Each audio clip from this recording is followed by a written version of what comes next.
FoosTalk Live. You talking to me? Compelling and lively banter. Are you going to talk to us? Talking foosball. Fooseball was how I measured my value as a man. You took that away. Players and fans, promoters and pros. Unedited and raw. Talk.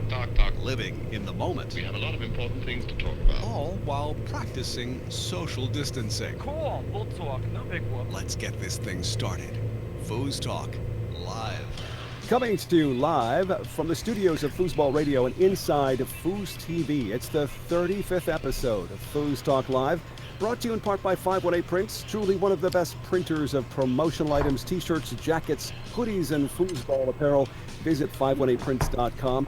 FoosTalk also brought to you in part by Foosballers The Movie. Find out more about this Joe Hesslinger documentary at foosballersthemovie.com. Also brought to you by Foosball Clubs USA, promoting foosball through school systems all over the country. Visit foosballclubsusa.com and make a donation. Also brought to you by Foos by Tony and Foos by Brendan. Take lessons from a top pro today. And brought to you by USTSO, helping to usher in a new era of competitive foosball. Register today at usafoosball.com. Welcome back. It's FoosTalk Live. I'm Tom Robinson.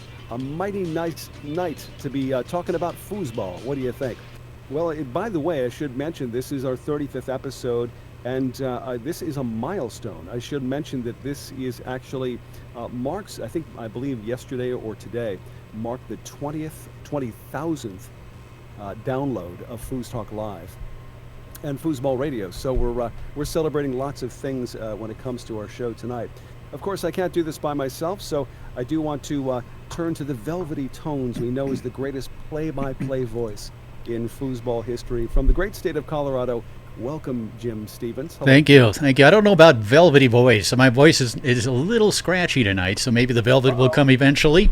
But I'm excited tonight, Tom. At 35 shows, that's remarkable. I mean, we got excited when we got to number 15, and here we are, number 35. That's really quite an accomplishment from you in particular, but from the FoosTalk Live team as well. Excited about tonight because we're looking back, going back now, I guess about 35 or 40 years to the tournament soccer era, the $1 Million Tour. Our guest tonight, of course, was right smack dab in the middle of that. So we're going to be talking about that. Mark Torres will have his top five. I'll have my top five top forwards from that era. So looking forward to doing that and then talking to our special guest as well. Speaking of El Toro, I believe that, of course, he's always ever present, no matter when it comes to foosball of any kind. But the 1990 Open Doubles World Amateur. Oh yeah, I got to upgrade. I got to upgrade to Open Doubles. Give it to me, baby. I thought maybe we could slip that in there and see if you'd notice. But I'll notice an upgrade to my tournament winnings. No, El Toro Torres, yeah. Yeah, thank you. I'm excited to be on the show again. I couldn't be more excited. I say it every week, and it's true, but I'm super duper excited this week. It's Ken Alwell, and we talk about the 70s, even though I was a child, and of course Jim was a full-grown adult, maybe in his 40s in the 70s, however that math works. But we're talking about the 70s, and remember, I'm a child of 90s, late 80s, 90s foosball. So the 70s is like this memory for me through my brother and all the romantic description of the 70s. And we got Ken Alwell tonight, and I couldn't be happier to have Ken Alwell tonight. So legendary name. Yeah. The table, back in the days of tournament soccer. The other thing that I wanted to make mention of too is that from last week, Mike Green, who was our guest, he just mentioned to us that he is now a celebrity because of being on the show. Because he's now getting hit on by chicks. So which is code that his mom finally called him back and said, "Hey, I heard you on this radio show," and so now Mike's a celebrity. So hey, congrats, Mike. Yeah, Mike was great. Mike was really good. We talked about that era, the Dynamo era, for the last 2 weeks, and Mike was really great. Had some great stories, and maybe we'll get him on the air again down the road to talk more about that particular era. Which, as we continue to kind of look at the history of the sport week by week and get to talk about it just a little bit. I was not 40 years old in the 1970s, Mark Torres. I was a teenager. The first tournament I ever went to, 1977, Los Angeles Open on the Tournament Soccer Tour, $25,000 Fun in the Sun tournament. and it was quite an awakening. I had played locally for a few months, and I thought I was really good, as of course we've heard this story many times. But I went to a tournament and saw what really good really was. And it was eye-opening. It was incredibly fun. Got to see some of the great players, including the man we're going to be talking to tonight. And but I was a mere teenager back then, Mark. And I know you were a very young man, having been born, I believe, in the 1970s. And so looking forward to looking back on what really is a romantic era in the history of the sport. Truly, $1 million tour when $1 million was really $1 million, right? Right. But even a $25,000 tournament in 1977, significant money. Yeah, I definitely want to hear more about that, because the fact that I know that Todd Lafredo, when he won his first championship in '77, I mean, he said something to the effect that he went to the mall with $12,000 in his pocket and didn't buy anything. That's awesome. Yeah. And that's just from his winnings. And I was like, wow, really? You had that much cash? And he's like, yeah, I just walked into the mall. I couldn't find anything I wanted.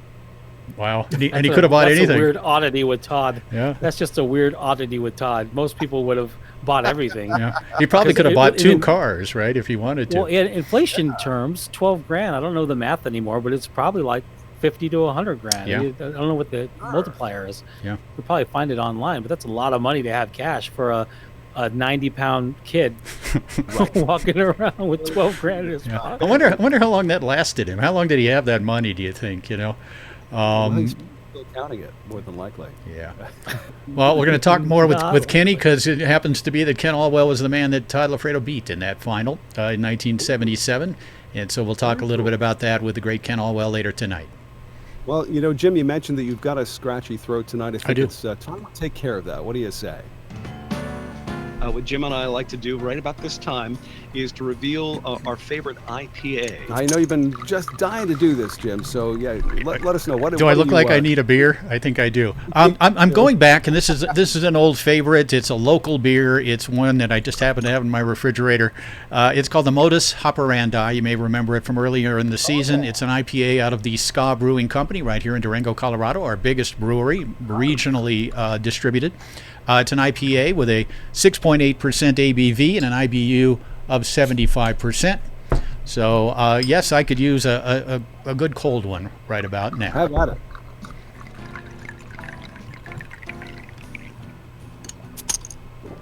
Oh, boy, that hits the spot. Oh, and you already sound better. Yeah. Go figure. How about that? Well, I don't know for sure, but again, it's hard to say whether or not I've had this one yet before, but it's from the Fiddlehead Brewery in Shelburne, Vermont.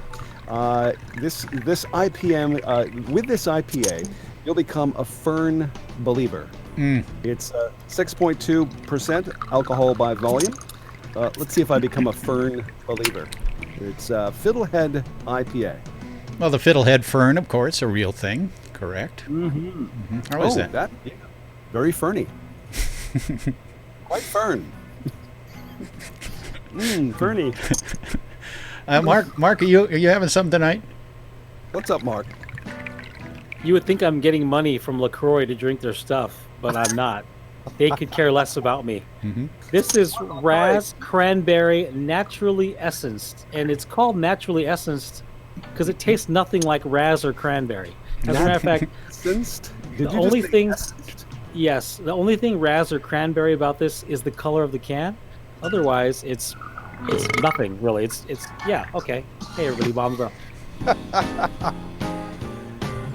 Well, guys, we have an honor group of the week this week, and I do want to preface this by saying that these guys, our honor group of the week has a special place in my heart because they basically saved me from myself, and has been saving me since 2011 when they first allowed me to play with them. They still tolerate me from day to day. Alcoholics Anonymous, Tom? I'm sorry. I want to propose a toast to our honor group of the week. It is the 518 Fooseball. 518, yes. Yep, to the 518. Happy holidays to all you guys, and hopefully in 2021 I'll actually see somebody from the 518. Now you're a few miles from Albany, is that correct? You're a little out of town, yeah. But are you still in the 518 technically? Yes, so the area code is still 518, so that's really the thing that matters most. But yeah, these guys, I mean, they've been at this. The 518 Fooseball group, in some shape or form, has been around since the early 90s. But they've been playing in different places, and more recently, their location is Trick Shot Billiards, which is in a place called Clifton Park, New York, and we've had many great competitions, not just with DYPs, but something called the Smashdown, which has become a kind of a regional favorite, I guess to say. That's a biased thing for me to say, but yeah, it's an active group, and the home of future star, well, actually I should say current star, Sammy Dijon. That's right. Kevin Walker, another great player out of that area, of course. Really good player. I first went up to the Hammer pull shot. Hammer pull shot. That's right. Yeah. I first went to the 518 back in 1994, and that year is going to come up a few times tonight. But 1994, Greg Mendel, the promoter there in Albany, invited me out my first year of covering the tour. And I'm sure the hotel that we had this tournament at has been torn down long ago with its wooden floors and the smell of mildew. But it was a lot of fun, and I remember it fondly. And I've been up to New York a couple of times for state championship events. But that was one of my first state championships I ever worked back in 1994 there in downtown Albany. Wow. Can't remember the hotel, but I remember the smell of it. Can I bring up? Yeah, go ahead. Yes. I want to bring up 94. You said 94. I got to tell my 94 story. 94 is the first year I saw Ken Alwell. Yeah. And in honor of our guest, I'm going to tell this story quickly because I want to get him on the show sooner than later. But so here's my analogy. So Clint Eastwood made a bunch of westerns in the 60s, right? He made The Good, the Bad, the Ugly, A Fistful of Dollars, A Few Dollars More. He makes all these gunslinger movies in the 60s. Spaghetti westerns, Yes. And then he vanishes and doesn't make another western until, like, I think it was like in the 80s, he made Pale Rider. But the one he made was in 92. It was The Unforgiven. Yes. And The Unforgiven, Great movie. right? Great movie. It's about a retired gunslinger that decides he has kids, he's settled in, his wife passed, and he's like, he's going to take his gun out and he's going to go and do a bounty. Okay, so Clint Eastwood, he's now aged in real life from being a young man, being a gunslinger, and now he does this movie where he's a badass gunslinger, just shreds a whole bar, like kills 9 guys. And so 94, I'm at the World Championships, and there's this guy walking around, and there's these whisperings. It's like, what is this? It's Ken Alwell. That's Ken Alwell. And I'm like, all right, I heard about this guy. He's supposed to be incredible. And so I start watching him. And the skill is out of the park. He's like shredding people on the 5-bar, and his push kick is like, I've never seen anything like it. The game is as great as anybody's game, and I'm following him around the tournament room watching him play, and guess what's happening in this open mix tournament? He's wrecking people. The top masters, he's wrecking them one by one, just spanking them. And I'm thinking in my head, this is nuts. So he has not played. The analogy is Eastwood makes gunslinger movies in the 60s, comes back. Ken Alwell's a monster in the 70s, comes back, plays in 94. He gets to the finals of the World Championships in open mixed in 94, more than a decade probably after he really even tried to play the game. And it's just a reminder. I tell these stories about these 10,000-hour guys, the guys that committed to it, how great they would be. And we have Todd Lafredo and Gummison as an example. If these guys stuck around, they'd be eating these guys lunch. They'd be great now as they were back then. Yeah. That's 94. Ken Alwell. I had to tell the story because you brought up the year. I'm so excited to have him a little bit later in the show. Well, 94 is the theme. Yeah. Yeah. And since we're in that year, why don't we do our FoosTalk Live flashback? Do it. Great moments in foosball history. This is a FoosTalk Live flashback. Here's Scott Weidman, about 2 inches off the wall, lower left-hand corner, slicing effort, turns into a pass. Nice pass by Weidman. Todd Lafredo sets it up in a pull shot position, executes the straight. The 1994 World Open Doubles Champions are Todd Lafredo and Scotty Weidman.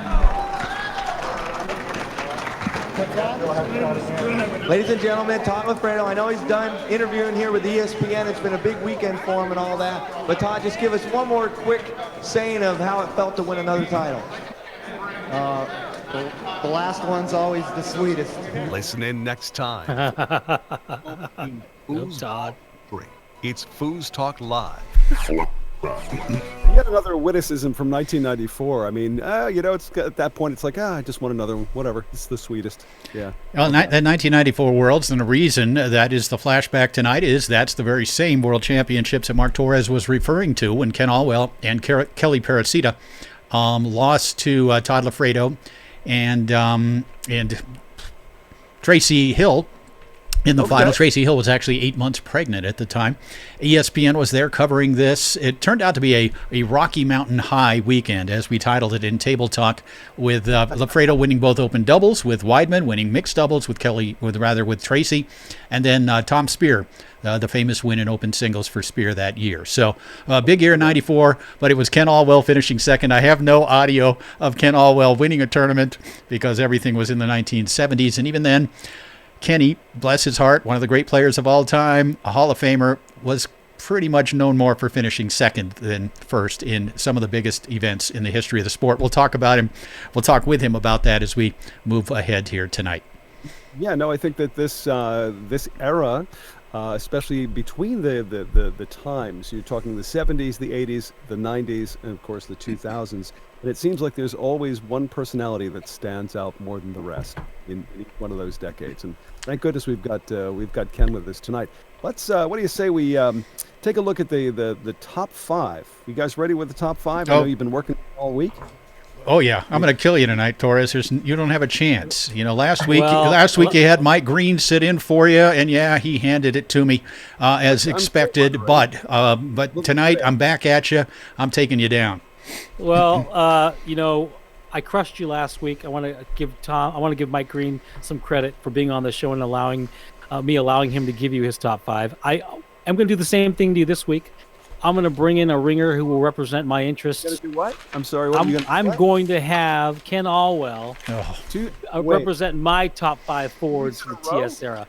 Who needs to listen to me when I could have a proxy win on my behalf, just like real life and everything else I do?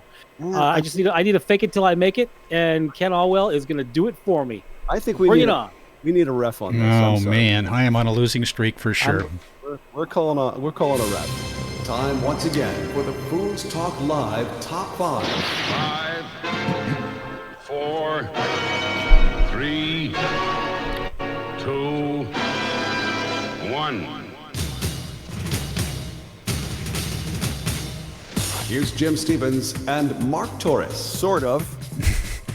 Yeah, the 1970s, for those of you who don't know, it started the tournament soccer era, so to speak, the $1 Million Tour, although it was originally called the $250,000 Tour, which was still a heck of a lot of money. Started around 1974, Elitch Gardens tournament in Denver, won by Mike Bowers, and then right through 81, the crash, as we've documented many times.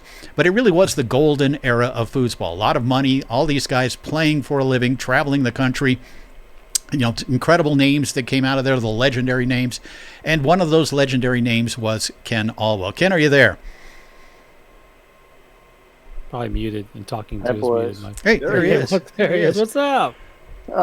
Well, I'm mesmerized. Just you guys, your show. I have two things that came up right away. 35 episodes. And you're just getting to me, so obviously you didn't go alphabetically. I just wanted to mention that, and then Jim's thing with the second place. It's just like, wow, I haven't heard that one in a long time. Yeah. But yeah, anyway, so it's good to be talking foosball and thinking foosball. Like I honestly haven't thought about it for a while. So the last few days after we connected, I've written down a whole lot of stuff. It's been kind of fun going down memory lane. Well, Ken, we're happy to be your motivation for tonight, and we're so grateful for you to be on the show. Yeah, I appreciate it. And I'm curious what Jim Stevens thought were the top five. I was a kid. I had my head down playing. I didn't pay that much attention. Jim, we're the same age. Jim, we're the same age. Really.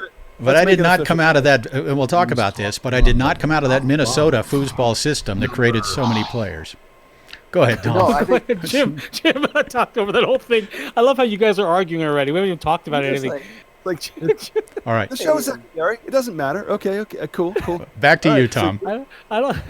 Well, it's number 5. Jim, bring it. Jim, what's your number 5? I have. Are we doing it? Okay. I have as my number 5. I have a man named Ken Alwell. Is my number 5. Now, there are several others we could have tossed in here. Bells of Bednar were such a great team. Todd Lafredo with his. Whoa! Do you just get to keep talking? Yeah, He gets to, I do get to keep talking. He gets to I'm first. pontificate a The little. rules are. I'm But he's first, and talking about, he's saying other players' names. correct. I'm I giving. want to talk about this Ken Alwell guy. Let's just let him have a couple of minutes. Ladies and gentlemen, you're listening to the Ken Alwell Show here on Fooseball Radio. Kenny, you, by the time we get to number 1, you're going to get the system down here. I get to talk, and then I turn it over to you, and then you get to talk. How about that? Okay. But no, Ken Alwell, and we talked about taking second. Now, if you think about it, Ken Alwell took second place in some of the biggest events in history. We talked about the 77 loss to Lafredo and Jackson, 1979 Super Doubles event, huge event in Chicago that was won by actually one of your proteges, Ben Rivera, who beat you in Super Doubles, although you won Open Doubles in that event. These huge events that you took second place in. If Ken Alwell, and again, most of the time he just lost to hot players or better players perhaps in that match or whatever. But if he wins these matches, we're talking about Ken Alwell as maybe a top 5 all-time player, and that was this close. That's how great Ken Alwell was as a player. He also notched victories. Kenny, you may or may not remember this, but you won open singles at the 1978 Indianapolis tournament. You won open doubles in Portland that year. You won mixed doubles in Seattle. I had a couple more seconds in L.A. and in New York. There was actually a $50,000 tournament in New York. How about that, Tom Robinson? And so this is a guy that was absolutely, and when I was coming up as a young player, I was a push kicker.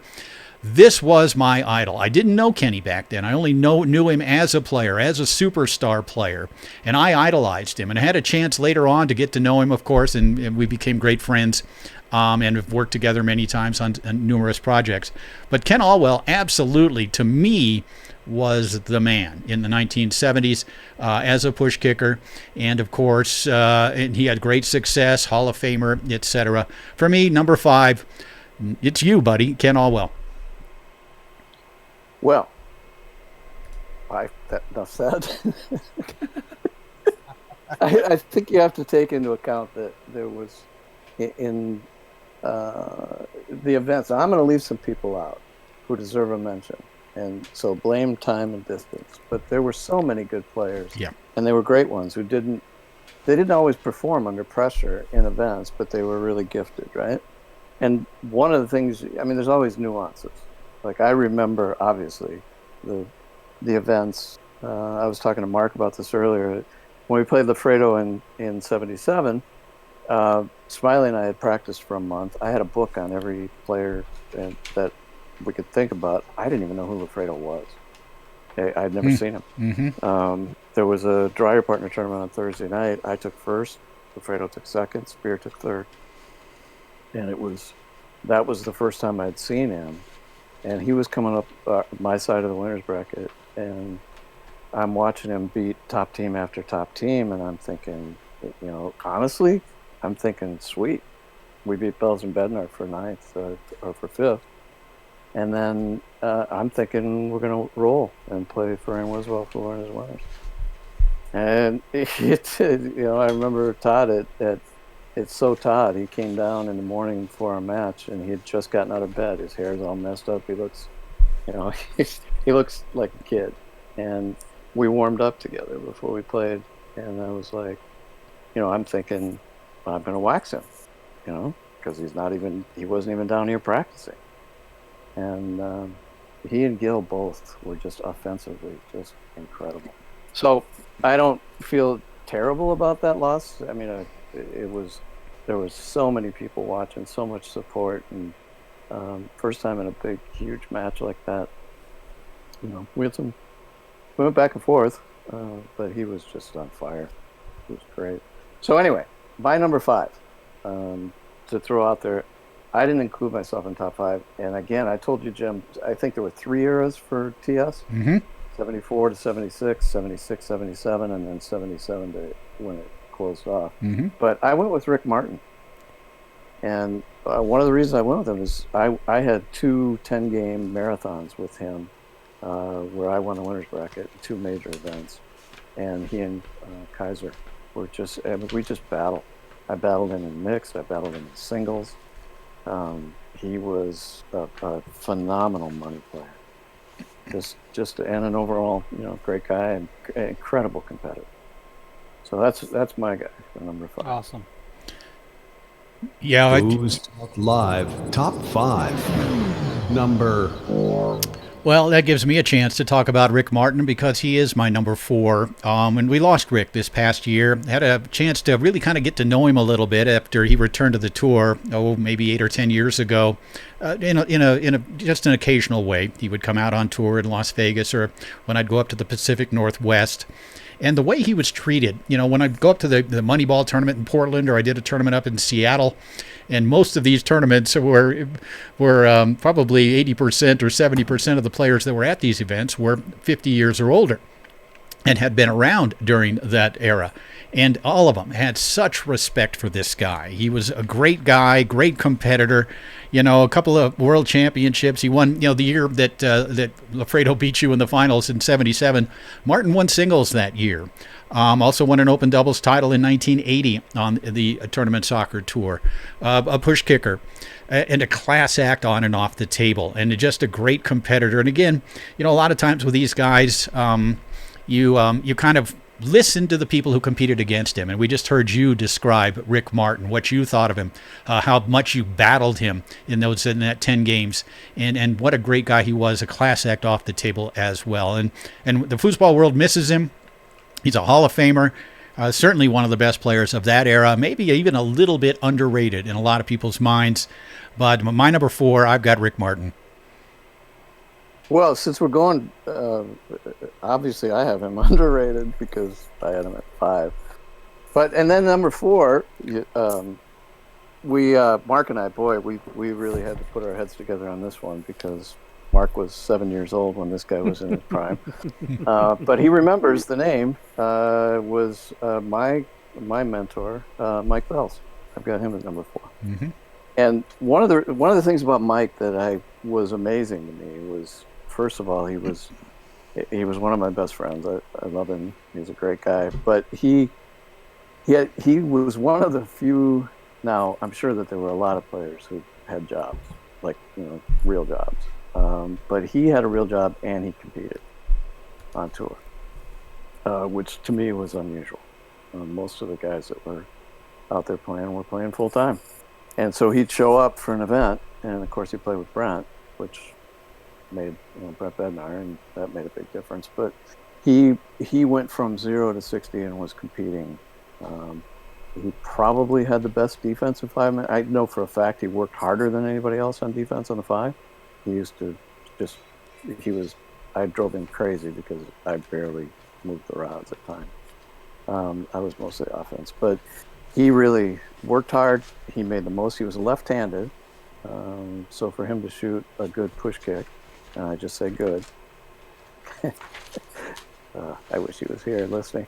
But you talk about major events. He was 17 years old when he took second against Kaiser and Rivera in Denver. The 75 Worlds, came back and won the 76 World.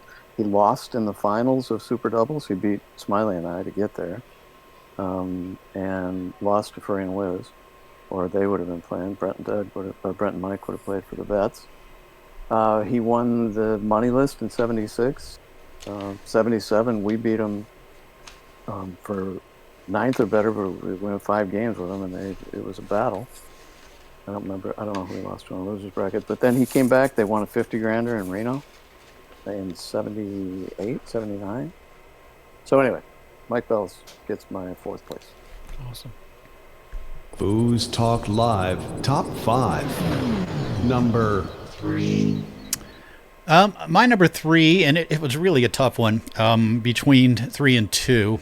Both had incredible records, But, one of those players, really, and you talked about it, Kenny, there were really 3 eras. And this was a guy that was in that early era, the Pacific Northwest era, if you will. This was Dan Kaiser.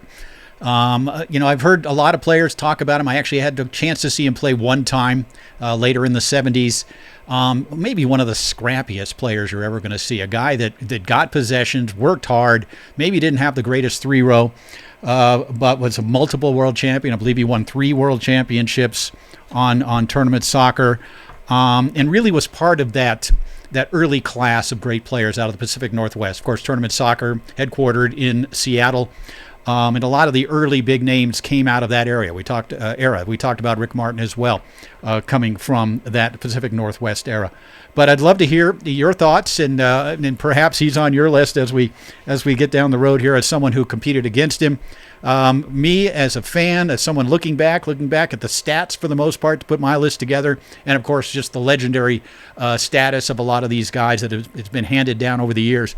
But for me, I've got Dan Kaiser at number 3. See, Jim, that's why you are a fooscaster and not a foosball player. No, we don't have. We got Kaiser. This is one of the things that made this hard. Kaiser was like, if you watched him play, you would be, there are 18 guys in the bar that you would think are better. When you watch him play forward. But if you needed somebody to make a point or get a pass, it was Kaiser under pressure. And in fact, one of the things, I actually mirrored my outside demeanor on his. You never knew what the score of the game. He never made an emotion on his face, never. And I used to actually think to myself, when I let something get to me, I didn't want to give anything away, and I'd say, Dan Kaiser look, Dan Kaiser look, Dan Kaiser look, in my head, to try and just keep myself under control and don't let anybody see if they were getting to me. He was obviously, he won singles, mixed and open doubles. He revived his career late in his career by playing goalie for Martin, and then for Spear at Worlds in '80. But I don't have him in my top 5. He's on the list. I've got Lott and Simon and Kaiser and Crowell, Jerry Knowles, Steve Legan, Steve Parker, Steve Lewis, Red Eye, Rick Freeberg. A lot of guys who were, Tom Hansen, Billy Sumption. 3 world championships, and you don't have them on your list? Wow. I don't have my top 5. Wow. Because what I decided to go with, again, in consultation with Mark and at his advice, when he said, Ken, would you put together a list of 5 people, please? But I had to go, I had to decide what's the criteria. And you can, and I just thought, I'm going to go with performance, money, and performance at majors. And because that's sort of what we remember, if you're going to go, because otherwise you could stuff, 2 or 3 guys at at each number. It's really hard. So in order to break the logjam, I had to do it. And I had trouble between 2 and 3 as well. And I've actually got Doug Furry as number 3. Because remember, you said forwards, right? Mm-hmm. And if you're talking forwards, Doug played goalie for Wiz in, I'll tell you, until what? Wizzy died in 81? Yeah. 80? Yeah. 80. So he was playing goalie. They did have to switch quite a bit, but then Doug won a few mixed doubles titles, and he won, obviously, a whole bunch of singles titles. So he had to play at times. I mean, early in Doug's career, he wasn't that great a goalie. Wiz started dating Lori Schranz, and she really worked with Doug, and his game changed. I can tell you exactly where it happened. Was at a 50 grander in Cleveland. Brett and I won the winner's bracket, and Furry. I watched Furry play coming through. He blocked Spear 18 times in a row for winners and losers, and it was just amazing. And he'd always use a 3-man D.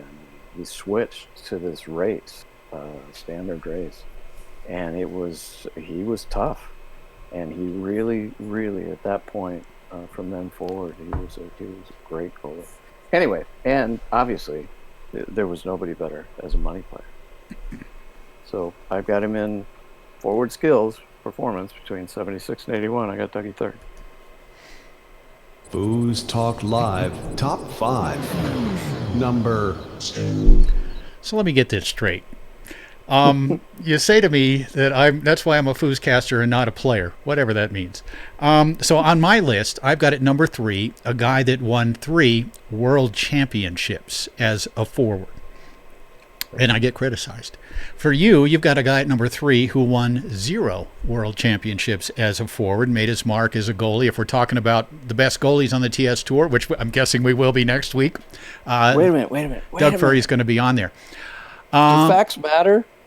No, they don't. They really don't. So we're okay there. They're okay there. I just had questions. That's all. Yes, but my number 2.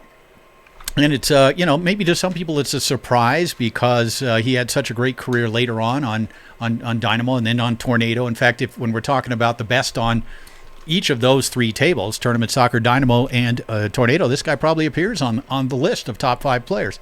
And, of course, we're talking about Tom Speer, who at one point, you have to think, Kenny, there was a stretch there. And I want to say it was 1979 when he won the Tournament Soccer Player of the Year, where he was nearly unbeatable in open singles for one. But just a great player. It was the first sort of alliteration of Tom Speer, the early Speer. This was a guy that never said a word, was almost a statue at the table, very calm, unemotional, incredible 5-row, such a smart player, just got the job done. And I remember that time when all of us said, who is this guy, this Tom Speer guy out of Denver suddenly, out of Colorado, and he is out there dominating in the open singles category, and then, of course, Player of the Year. And ended up having just a great tournament soccer career, also won world titles on Dynamo and on Tornado. And one of the great players of all time. When we do put together our top 5, top 10 players of all time, this is a guy that's going to be on that list.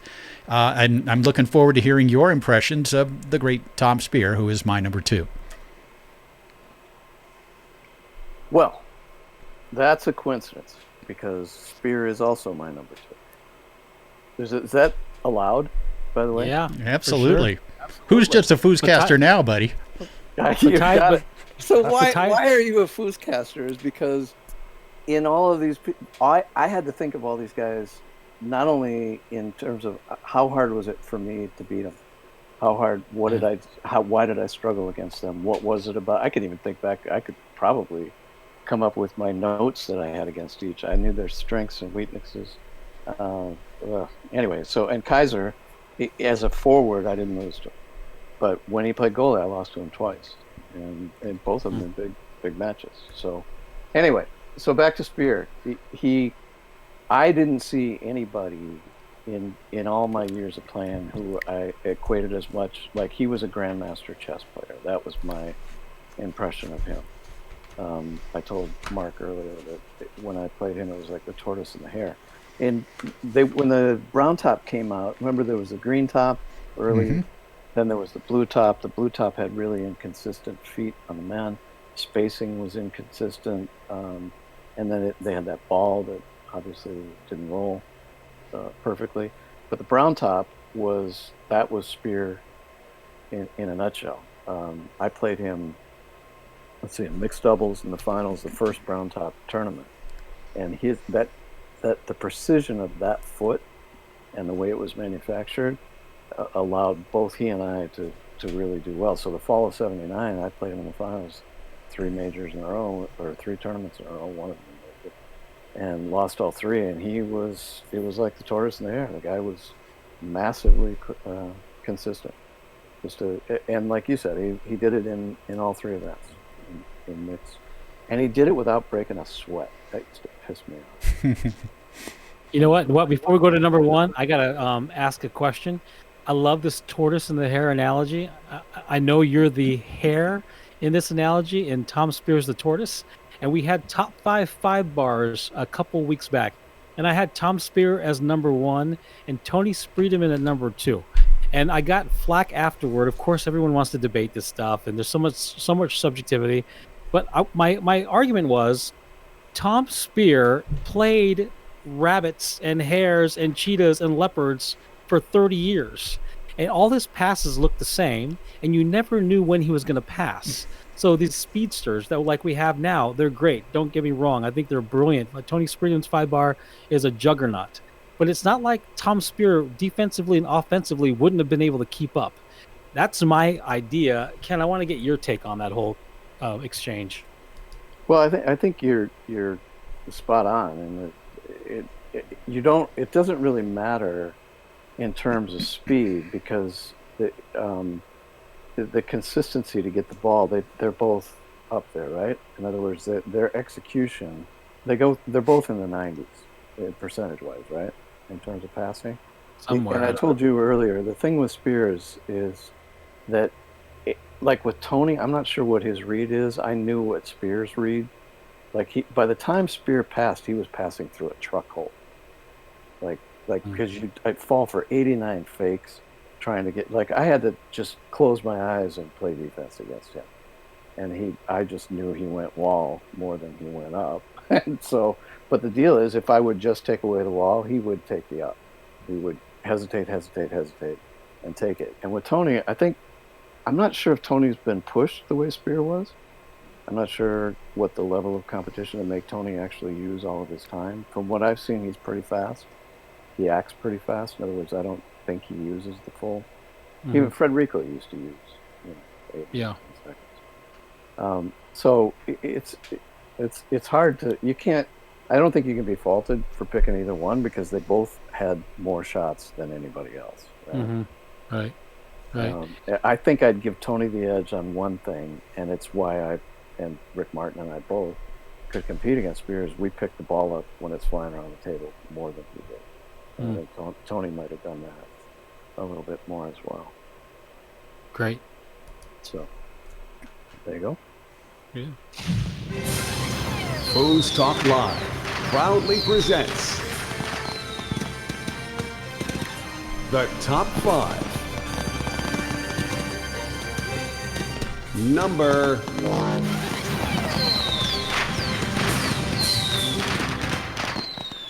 Well, there's a fair chance we both have the same number 1, as does happen occasionally, but we'll see. But, when I first saw the Pro Tour, I had a chance to see this guy playing the forward position, who played it with such intensity, whose pull shot was so fast and hard.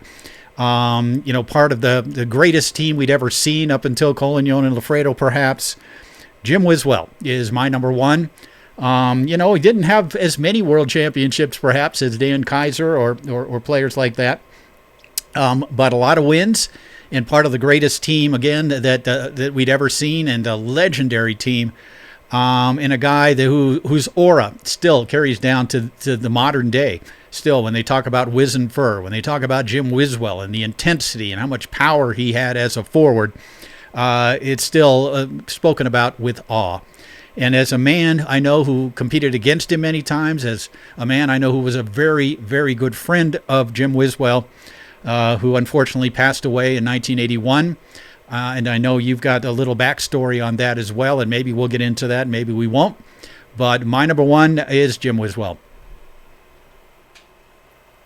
Well, you're learning. I'll give you that. It just seems anticlimactic. Like, we should have somebody else. I should say, like Johnny Lott is my number 1. Please no. We could debate that one for a while. A lot to work with there. All right. Brendan Flaherty? Again, back. I put Flaherty ahead a lot, by the way. Deep consultation, we came up with Jim Wiswell. Yeah. As number 1. And it really, going by the criteria of just overall, if you went back, if we had all the results from all the TS years, he did it, as a true pure forward. Like, Jimmy couldn't play defense for Pooh. And I don't think he ever won. I think I have more singles titles than he does. But his offense, he was intimidating. If he got to, now I played with Smiley, Bowers, and then Brent. And I think of those 3, Brent probably had the most trouble. But he played with, I mean, they started playing each other when they were 16 years old. So luckily I always had a good goalie behind me. But like when I played him in mixed, he played with Laurie most of the time in mixed doubles. And he was intimidating. Like I wouldn't have wanted to try and block him. It's not just that he scored. It wasn't just, he was a big guy, and he would pound the ball and then he'd be, and it was like it was just added insult. You just felt like he was gonna, a guy who reminds me of him is Mario Originello. You know him, right? Mm-hmm. Yeah. Sure. Outstanding Canadian player. The same, very, very similar styles. I used to play over at Lavo's house in the basement, and Mario just reminded me of Wiz was so heavy-handed on the table. He was just a big guy. He was intimidating. But his record, and yes, I knew him. We were friends. We were competitors. We traveled together to and from events. Had a lot of great times with him. And yet when the match started, he was all business. He was like, I was in his way for what he wanted, and he was tough. He's a tough player. So I don't have any problem listing him as the top forward on TS during that time. And really, Jimmy, when you talk about from 74 to 81, it would be, he's up there with File as the two probably most dominant. Yeah, talking about Gary File, of course, one of the early pioneers, one of the early great players. Mike Bowers, who of course won early. But you mentioned it earlier. There really were kind of three eras of the tournament soccer era, and you can almost divide them by regions. Is that correct? You can kind of go Northwest, Minnesota, Colorado, almost, can't you? Well, somewhat. Yep. Yeah, you can. I mean, a little. I can tell you. I'm not sure what you want to do here. We got the top five done. Do you guys do a little ringy dingy? Torres won. Yeah, no question. No question. Is that just you're so used to it that we don't really need to? Yeah, Mark pulled it out again this week, but that we're gonna call in a ref on this one. Congratulations, Mark. Yeah, I need a ref. You're right, Tom. Well, it's such a subjective thing unless you actually just went in and went according to money, or you went according to if you knew what the finishes were, it had all the results, and could actually apply a formula to it. But what's funny is just we're both in the top five. Neither one of us has Lafredo, and it's in the TS era. He won that one event. Oh, I got to tell you about Lafredo. You said he went in the mall and didn't buy anything. Now, during that time, I was doing a lot of traveling. Todd and I became friends, and I went to he was living with his mom. He's like this. He's just Lafredo, and he bought a Zenith television, 25-inch TV. Nice. His money. So we're sitting there, and he just kept showing me this feature over and over. It had picture in a picture, and then it had zoom, and he would just over and over. I'm like, Todd, you just got like 12 grand. This is it. I bought a new car with my money. I was traveling. Todd got this Zenith TV. It was hilarious. But anyway. All he had to do was buy like $200 in Apple stock right now, and he'd be flying around in a jet plane. That's all he had to do. Well, it's funny. Go ahead. You go ahead. No, I was going to say in brief, I just pulled up an inflation calculator. And so I think the irony is when we talk about majors, and majors you took second in, but we don't talk about all the regionals you took first in. And these regionals are $5-granders or 15-granders, and you do the inflation calculator. If you played in a $5-grander in 1977, it was a 20-grander compared to today. Mm-hmm. So the crappy tournaments in the 70s were as big or bigger than our biggest tournaments right now. So if you were winning those, which I'm assuming you won some 5-granders, 10-granders, 15-granders, your winning record far surpasses what anyone has been doing in the modern era of foosball for the last 15, 20 years. So I think there's great accolades there, in spite of some finishes in some of the biggest visible tournaments. I think you had an incredible career. So we win there too, you and I, Kenny. We just keep winning, baby. Well, I appreciate it, Mark. I've never had a sense that I felt, horrible. I knew, was inside me, and I gave everything I had. And there wasn't, like, you know, in Chicago, 20 grand or 20,000 winner take all. And we're playing Ben, who had just won open mixed doubles, and I had to spot him a point a game. Yeah. And he's playing with Chuggy, who's playing really well. Yeah. So we're giving him a point a game for 20 grand in front of this huge crowd. We were down 2-0, 2-0, 4-2. And Ben had 2 shots. Brent blocked them both, scored 2 from the back. I got it scored. And all of a sudden, I remember, I don't know, Jimmy, were you there? I was not, no, but I was great friends with Ben Rivera, of course. Yeah, so was I. Yeah. But anyway, I jumped like 30 feet in the air and we went, you know, we won. I played a perfect game, or we, you know, as a team, in the 4th game, we won 5-4, right? Should have been 5-3. Should have had momentum. And then go around the table. And here's one of the things I will say in my defense is that tournament soccer had a goal insert, right? They had that on the inside of the goal, a plastic piece. And every once in a while, you'd hit that plastic and things would rim, right? Yeah. Instead of going in, your shot would hit the plastic insert. I hit 2 quick shots on Chuggy right at the beginning of the 5th game. Now, I've kicked myself because this had been happening a lot. They were there, but I rimmed both of them. And Ben didn't miss. Suddenly, we're down 3-1, and it's like, you know, we lost 5-3. But that was a pretty big deal to give him a point. And again, against Lafredo, I played really well. Although, you know, Lafredo scored and passed. We had one game where neither one of us missed a pass or a shot. So, and Gil was, you know, a lot of people don't know, but Gil scored 2 or 3 goals a game. Yes, he did. From the back. And I never saw anybody shoot the way he did.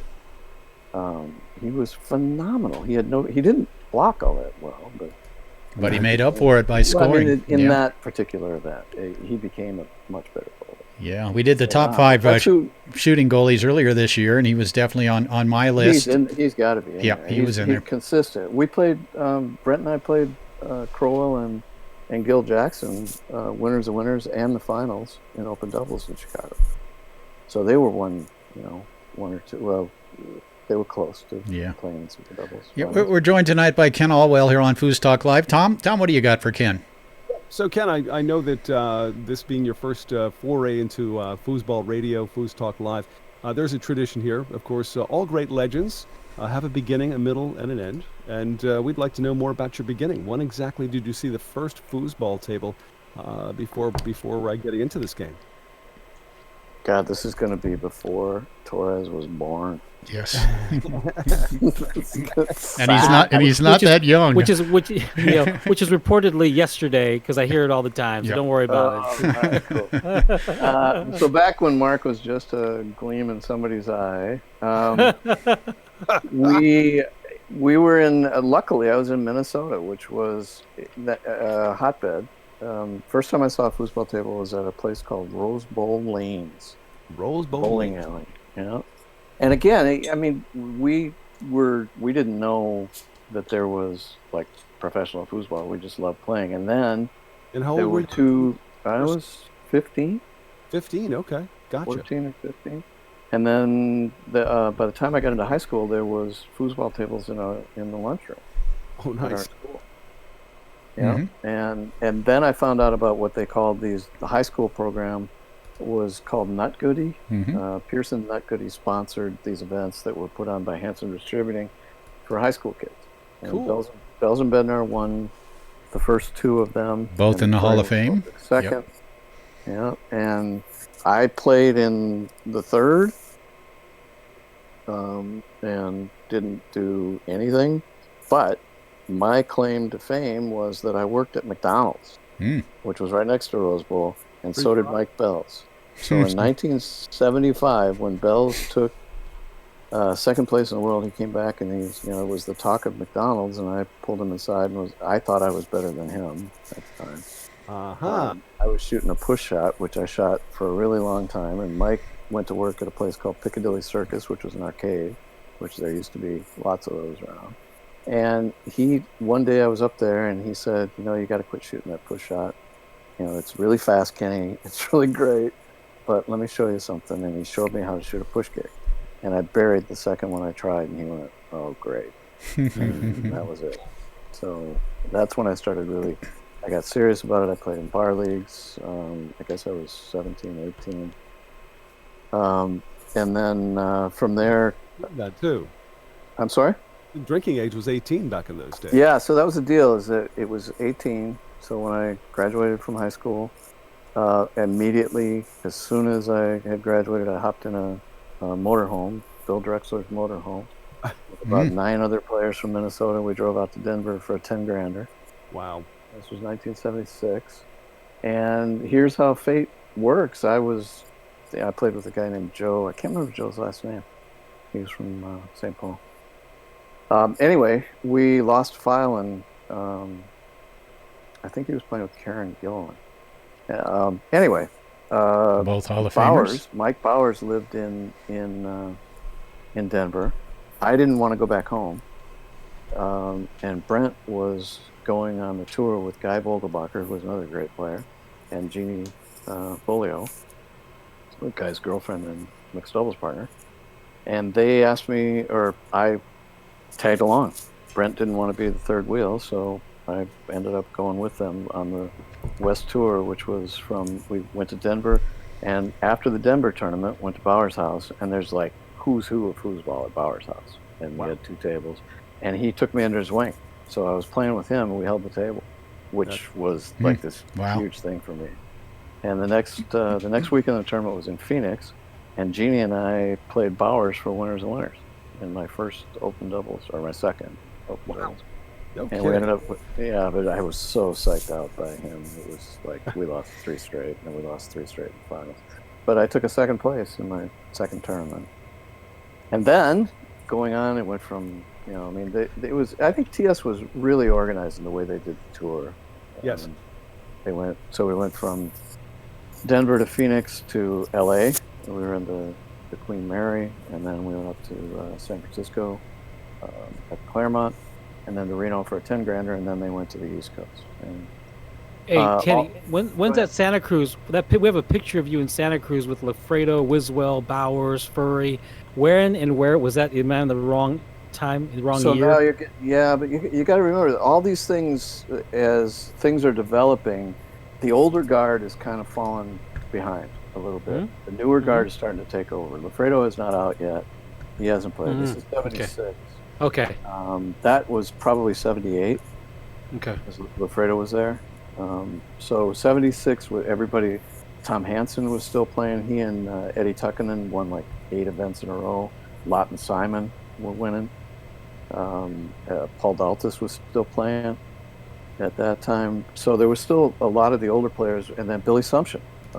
He won mixed doubles in 76 and at Worlds. So, but they had taught a lot of players how to play. I mean, for example, I took 3rd place in 2 or 3 Minnesota State tournaments in a row. The first place was either Wiz or Fur and Bells and Bednar. And, I remember, in fact, I don't know how much you guys wanted me to go into, but I remember what motivated me to get over the top, because it was hard to beat. I got to do that. Yeah. What kept you going? Well, it was a jump start when Brent had a trailer, and Bells and Brent and Furry and I and Wiz were all out at this trailer. Well, there's 5 of us. We're watching some show, and they're talking about we were heading out to an event. I'm standing there, right? And it's like, Jim Stevens, you can relate to this. You're left out. So I'm left out, and it got to me. It was really a painful. I had not been able to beat them, but this next event was my first time. Smiley he and I, that was our first tournament. It was a $5,000 tournament in Quincy, Illinois, and all the top players were there because the next weekend was a tour event in Champaign, Illinois. Anyway, Smiley and I played. Wiswell played with Brent, and Furry played with Bells, and we won. And the reason we won, I was so focused. I had this visualization in my head of me with a sledgehammer just smashing the foosball table over and over. And I just kept the hammer. I was just pounding the sledgehammer. And I remember Wiswell chasing me down the hallway at the hotel because I wouldn't talk to him. I wouldn't talk to any of those guys. I was so mad at him. And he was like, so it was, we were kids. Anyway, so that jump started when I started to win, and was able to. A touring pro pretty quickly then. I mean, there wasn't a lot of. Yeah, I got lucky. It just I happened to Brent needed somebody to basically not be a girl, and he didn't want to be. So I mean, I just remember we went to Disneyland and Brent and I were man. So and which would make. Go ahead. Sorry. Yeah, I'm just going to say, back in those days, I mean, there were a lot of guys who were actually were able to make a living at this full time. How many people do you think, if you can recall, how many people were actually doing it full time and making a living? I honestly, I don't know. I mean, you can call the living. I was 20 in '77, and to me, I probably brought in 15, 20 grand, maybe 30 grand that year. Which was plenty. Yeah. I mean, it was, and then the following year, 78, 79, I was actually flying to events. At first, we just drove. Gas was 20 cents a gallon. Sure. And we had time, I mean, I'd call Brent up and say, you want to go out to Seattle? And he'd go, sure. And I'd go, good, because I needed a ride. So we'd just take off. It was a 30-hour drive from Twin Cities. But I want to understand this. So, like, I'm trying to understand a historical perspective. So it's like the Vietnam War ends in '75, and then there's foosball tables that are just cropping up, and people decide to sponsor like Nut Goody and leagues because it's still rotary phones, and you guys are you arrive somewhere and you know who the names are that are there that have been in their own little enclave practicing foosball, like wild animals getting ready to unleash their skill on everybody. It's still like this whole kind of bubbling up thing of pools of talent regionally, and you arrive to the mystery of all these great players you might have caught wind of. How does that whole thing work, man? Like from 0 to 100 miles per hour, is that kind of what happened? Like little pockets of great.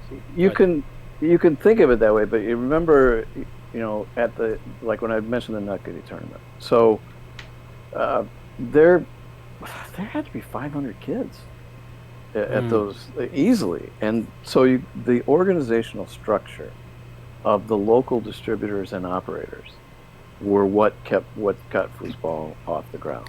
It's because of sticking a quarter in to a game that didn't take up a lot of space, and a lot of people were playing and were drawn to it, and so those operators put the tables out. The distributors wanted to sell more tables, so they did promotions.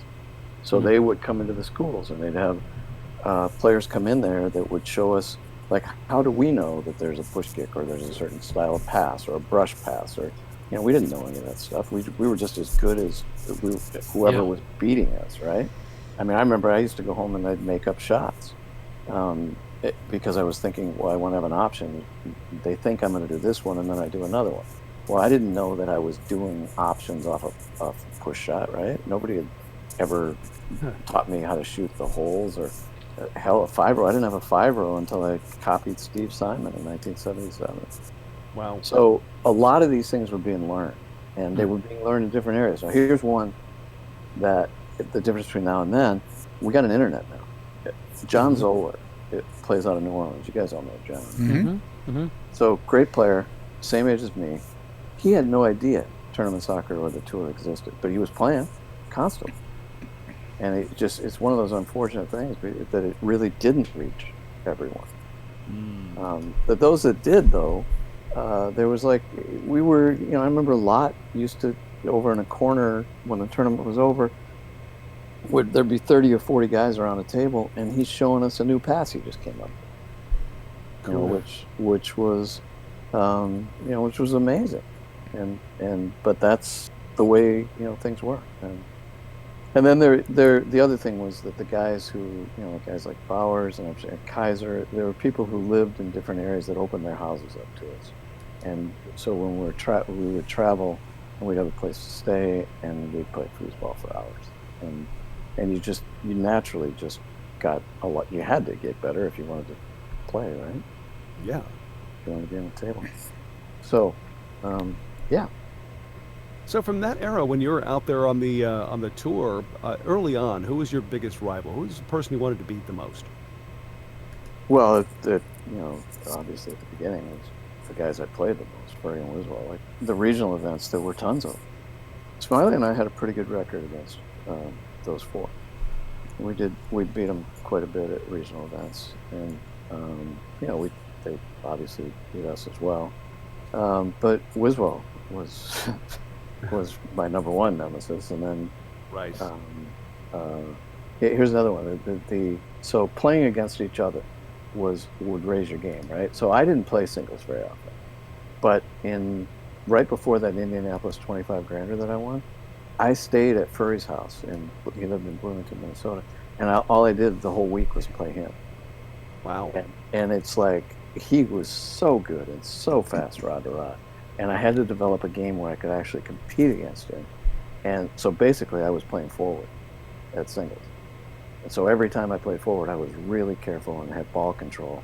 And then when I played goalie on tournament soccer, you could block a perfect hole, right? The goal was was it 3 or 4? I guess 4 balls in width.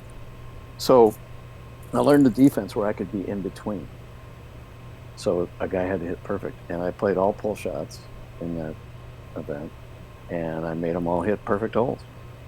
And so I don't know where that came from, but just remember. Oh, so speaking of the sledgehammer thing, so the year that Rob Maras and who's the good, nice guy from Terry Rue? No, Terry.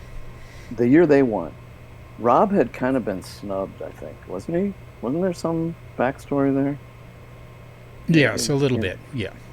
A little. So, because I remember, I went up to him and I told him the story about the sledgehammer. And I don't know if he ever actually used it, but I remember Jimmy, after he won that event, he looked up at me. I was up in the booth with you, and he goes, "The hammer, Kenny, the hammer." Mm. So I don't know if it worked for me, and maybe it worked for him. But, so anyway, so let's talk promotions. Well, okay. What do you got? Well, back in those days or now? Huh? Back in those days, back in the TS days? Well, I think there's just one of those, one of the things that in 1994, when I actually came back, I think the first event I played in was 91, which was which one of the 2 Gulf Wars had started. Anyway, I went to work in promoting. I didn't know that I wanted to promote foosball, but I discovered that I kind of had the desire to both show other people how to play, and I quickly realized that most people, the biggest audience we've got that play foosball, just want to beat their brother, their cousin, the guy at work with a big mouth, the guy at the bar. Right. They're never going to compete in tournaments and stuff. And so basically, I just had this deal where I could go into these companies and do demos, and just give them a little bit extra in their toolkit. And I'll never forget, I did a demo in Seattle at this company that gave us some money for NATSA. And the guy I was there doing the promo with was from Boys and Girls Club, and he was a professional golfer, and he said, I never thought it was possible that you just made that game look fun. Wow. And so I learned from that. We did Game Fest out in Seattle. I don't know, Jimmy, I don't know if you want me to talk about promoting. No, I figured we'd get to it at some point here, but we're going to let you take us wherever you want to go. Well, we're just wandering. You guys are the ones doing the show. just waiting to ask some questions when we get back to us. I know there was one thing. This is all I'm going to say about the rollover. Yeah. Okay. We're to the rollover now. All right. There's guys in my era who have been pretty negative on that show. Yeah. Right. For sure. And part of it is because I remember Terry Moore's one of my favorite people, and I remember playing against him. I had some great battles with him, especially in '94 when I was actually playing. The thing about that rollover is that suddenly everybody was a threat on the 3-row. in my era, there were only, like I played with goalies who there were some guys we played, I knew they weren't going to score 5. I could go out, take a break, have a butt, drink a beer, come back, and they'd had 84 shots, and they were still, we were still up 2-1. There was just guys, they just weren't going to score. Tom Spear. Tom figured stuff out. I mean, and really, I mean, me against Laurie Strantz, it's like I'd score one out of 5, 1 out of 6, but I was okay with that because I had enough possessions, and if I was playing with a partner, like one of my regular partners, they were doing their job, right? They were blocking. But with the rollover, that changed. There were, I mean, in my era, I don't know, Jimmy, I think there was 10 power forwards. Probably, yeah. They were, like 10, probably 6 power pull shots, 1 power pull kick, and 4 or 5 power push kicks. That were just like, if you didn't know how to block, you were dead. Like I would go into some mixed doubles matches, I'd score 15 in a row, and in some open doubles matches, because if they weren't sitting on a lawn, it was gone. But that's the way it is with the rollover for everybody, and that to me was, I had a hard time wrapping my head around it. I felt under pressure all the time. So there, I'm not negative or positive on it. No, it's just a fact. Yeah, and the bigger goal plays into that as well. Of course, the tournament soccer goal, a little bit smaller. You really had to be precise. You talked about it earlier, hitting that plastic rim of the goal. Cost you a couple of times. But, this is, looking back on that era, we talked about it a little bit, how players hopped in cars, traveled. A lot of you were making $15,000, $20,000, $25,000, $40,000, and some more even a year playing foosball. And I've always talked about the fact that is when the American style of foosball was created. It's a style that is still used to this day, not only in this country, but around the world. The American style of options, 5-row being key, timing. Talk a little bit about how you guys, and you talked also earlier about how you'd write notes, not only about your game, but about opponents. You had a book on everybody. I actually had a chance back about 1979 to read your notes through Ben Rivera. And it was fascinating how you guys broke it down. But you had to. You were making a living. You had to, a lot of times, just shave off those edges just a little bit, using notes, using practice. The fact you were playing every couple of weeks for your living. Talk a little bit about that era, how all these players were so focused, and it really evolved into what really has been the highest form of foosball that we've ever seen, a style of play that is still utilized to this day and is actually spread throughout the world. Yeah. Well, I think you have to start with, there are 2 things. Johnny Lott has the biggest mouth of any human being you ever met. Top 5. He's on my top 5. And he was so cerebral. He was a student of the game. And so he was into, like, we would all gather in somebody's room after a tournament, and everybody be rehashing and telling foos stories and who did what. And he'd be arguing or presenting a new pass, new theory, but under it all was the sense that we were all after something. And that something was the highest percentage game possible. And in order to do that, you had to both not let things affect you, learn from those things that had been happening, and take advantage of things that were within your control, which was, how much time do I use? And in using that time, I want to be unpredictable, so I go at different times. You had to be able to hit your options. You want A, B, C. I had to hit every single spot on a kick, every spot on a dink, every spot on an angle.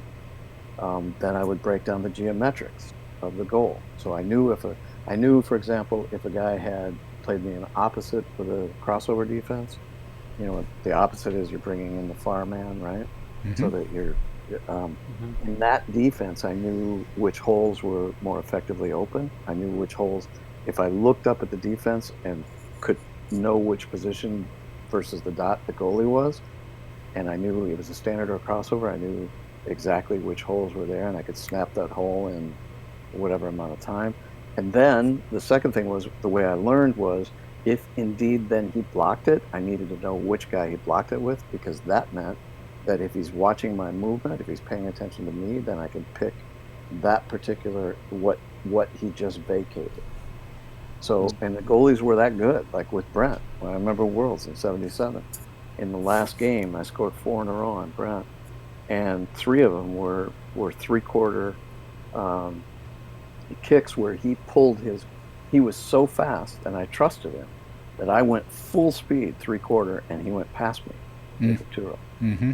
But that's part of that thing where like we knew, we talked about this stuff. We read the Inner Game of Tennis, where it's all about being objective and being able to learn. And some guys, I think, I talked to Todd about this actually, because he performed so well in the finals, and was more relaxed, I thought, in the finals, and in a lot of those events, I don't think I allowed myself to get as excited as like he would. I tried to keep an even keel, and maybe that, it did well to get to there, to get to the finals and things. But anyway, the main thing for that particular style was just, we were after the highest percentage game, and then we figured out what that looked like. And you got to remember, back on tournament soccer, they had the straight edge man, tornadoes around it. So there was chips. You could do a chip pass, and you could do angles on a push kick. It really hurt the push kick to come back to tornado, where you couldn't just hammer. Like when I played on tournament soccer, if you weren't covering the short hole or the long in between angle, I would just sit there and pick it off until you did. That's one of my questions, actually. I was thinking about, because you're so well known for that push kick, you don't really see that much on the tour anymore. You don't really see the top players using that. Why is that? Well, I don't know how easy the rollover is, but I've seen people who are playing in their first year of play winning tournaments. So I'm going to say it's just partially that, and partially, if there's nobody out there that's going to show them how to shoot it, and then they got to take the time to actually develop all the different options and things. I don't know, whether there's. I think one of the things that impressed me the most about Tony Spreedeman was, I played a couple of Warrior events. His pull kick was amazing, and so that guy could have, he would have been great, like Taylor was playing. But I think it's just that. I think there's just the rollover is the dominant shot, and there's just nobody teaching people how to do the other one. Now, does it matter whether you're playing a Tornado or TS or a Garlando? Push kick pull kick still work the same? Well, I can tell you, in 91, I guess it was. I quit in 81. The reason I quit was Dynamo. I had a great 5-0, but Johnny Lott had designed that table, and they made a mistake on the men, on the mold. It was too short. It was too short, so what they did is they lowered the rods. So now the rods are below the goal, the top of the goal, and my shot rises. So I would shoot, and it would hit the rod and drop. Wow. And I tried to make adjustments, and I quit. Anyway, so plus the money dried up, and I got a girlfriend who wanted to get a job. So, but I was gonna. What was I gonna? There was something. What'd you ask me about? No, I was wondering when it comes to. For playing. Yeah, does one table or another favor that push kick and pull kick? So I'm going to bring another name in from the past, Harley Park. So that's it. I'm going to move on now. Another great push kicker, no doubt. Yeah. So Harley had to disappear, and the guy, you should have seen his home run swing in softball. He hit line drive home runs. He was just amazing. Anyway, he was telling me about this tornado table, and I'm like, Harley, I'm not going to play foosball. He came back. We played softball. We had a softball team with ex-foosball players, and so we were still all buddies, and we still saw each other once a week. And he's trying to get me to play, and I think it was around New Year's, 91. And he finally talked me into coming out of this bar in Minneapolis that had a tornado table. He's telling me, you won't believe how good you can shoot a push kick on this. And I'd never played on a tornado. And so I went out and these light rods, and it was disappear with zero effort. And he was like, see, I told you. And I kind of was hooked. Okay. But then I never quite I couldn't do my chip series. So I had to redo my 5-row. But once I figured out what I wanted to do, I was able to. So I had a pretty good 5-row on tour. But I could never really do, first of all, I wasn't a kid anymore. So I obviously wasn't as into it. It just didn't matter as much. Like when you live and breathe it, you don't think about it. You're just playing and you're just learning stuff and you know what you need to do. Like I did have a book, and the book was just what people did and how I could counter it. And especially like I planned out my first like. But the other thing is, in my era, you could play, and many times I did. You could play a top team first round. You didn't. It was luck of the draw. Okay. They didn't see it. I remember many times playing Wiswell first round, playing Lafredo first round. You could have tough matches right away. And thousands of players. Yeah, I mean, at any one event, like at the Worlds, there were a few thousand. So wow. Normally, you'd have, I don't know, 150 teams.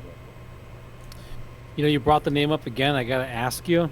So every sport has their mythic figures, and you're amongst that group of guys for us when foosball goes. But you brought up the name Jim Wiswell, and all I know are the stories. I could hear them from Dave Gummison. I could hear them from Todd.